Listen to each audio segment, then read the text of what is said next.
Kahit man nga po mga idol, wala pa ni isa mang defending champions ang matagumpay na nadepensahan ang kanilang kampeonato sa nakalipas na 5 taon.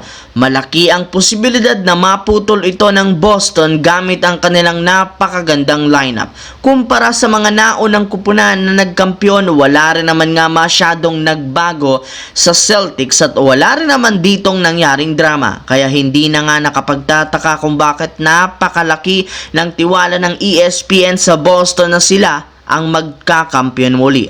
Ngunit hindi para naman dapat maging confident dito masyado ang Celtics, gayong ayon sa ilang mga analyst, meron para naman nga pong dalawang team ang kaya at may kakayahang patumbahin sila. At una ay ang kanilang karibal sa Eastern Conference ng Philadelphia 76ers na grabe ang ginawang paghahanda para sa kanila.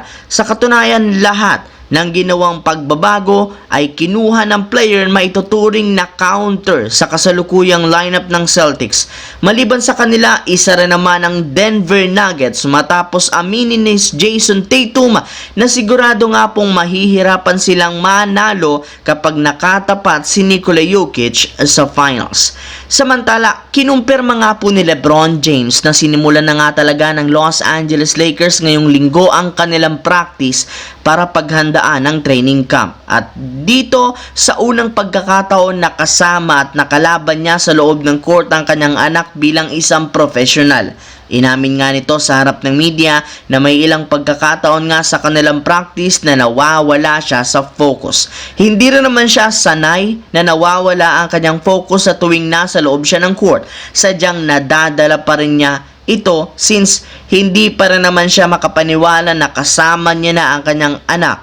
Kaya maituturing niya ito bilang isang unbelievable na taon para sa kanyang karir. Ibinulgar nga nito na grabe nga po ang ibinibigay na effort ni Bronny sa kanilang practice. Simula nga po nang makasali ito sa Lakers, nagbago nga po ang mindset nito at mas lalong nakalock in sa workout, gayong wala nga itong sinasayang na oras para mag-improve at matuto. Sa kabilang banda, kung naging updated nga kayo sa mga nakalipas na buwan, siguradong alam nga po ninyo na sinubukan nga ng Chicago Bulls na makipag-negosasyon sa trade ni Zach LaVine. At base sa inilabas na balita, isa nga sa mga teams na kanilang nakausap ay ang Golden State Warriors since naging desperado itong makakuha ng bagong superstar na papalit kay Klay Thompson.